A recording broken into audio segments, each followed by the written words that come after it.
It's a beautiful day here on the Antietam National Battlefield, and I am so pleased to be standing on land that you all helped us to preserve about a decade ago. This is known as the epicenter at Antietam, and if we were standing here a decade ago, we'd have seen a big crumbling barn right next to me. You'd see a house next to it where somebody was still living at the time. We were really happy to work this out with the owner, and now I can stand here, look across this field, and I see a walking trail right here. I can see woods regrowing, the east woods off in the distance, and this is all a result of things that you have helped us do here. We couldn't do this alone. The National Park Service, the Save Historic Antietam Foundation, known as SHAF, has been integral in helping to preserve land here. And when you go way back, it really starts with the U.S. government.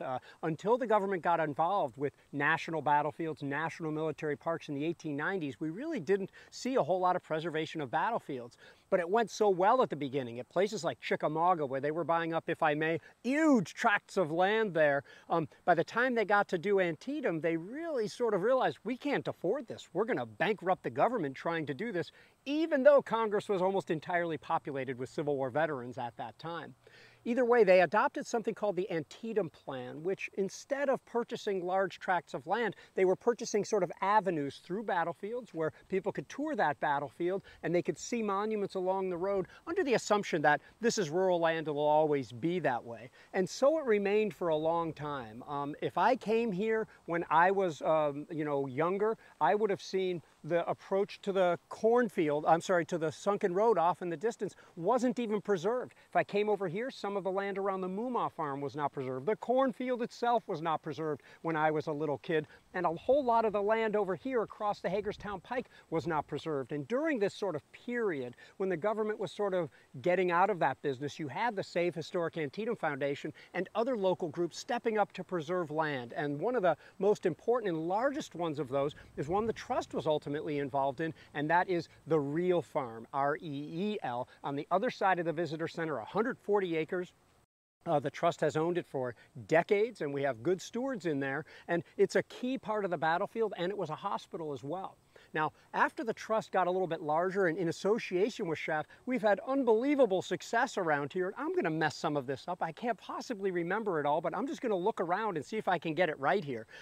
We not only preserved the Real Farm, but about a decade ago or so, we preserved 15 more acres next to that. Not long after that, we preserved 3 acres on the other side of the Hagerstown Pike, as well as 5 more acres on the other side of the Hagerstown Pike in 2022. Looking off in this direction, there's some at the scene of the final attack, the AV Farm, and working with SHAF, some other ones along the Harper's Ferry Road. Looking off in this direction, across the land you helped us to preserve here, and again, there was a line of trees across it, and you helping us to preserve this, the epicenter, allowed the first view from the cornfield to the Dunker Church in almost a century, where SHAF removed a line of trees and suddenly we could see what the soldiers saw.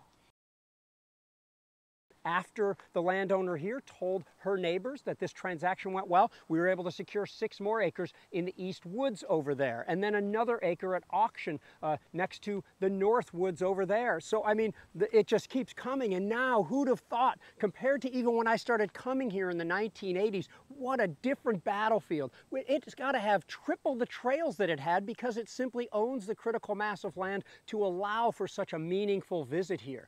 When you add to that the something like 2,300 acres of the Maryland campaign, when you include the substantial acreage at South Mountain, at Shepherdstown, at Harper's Ferry, at all of which we've saved even more than the coming up on 500 acres we've saved here at Antietam, it's just mind-boggling the opportunities that we have to understand this 1862 Maryland campaign. Some say it was the fall of 1862 where the Civil War's turning point really came. I'll let you all argue about that.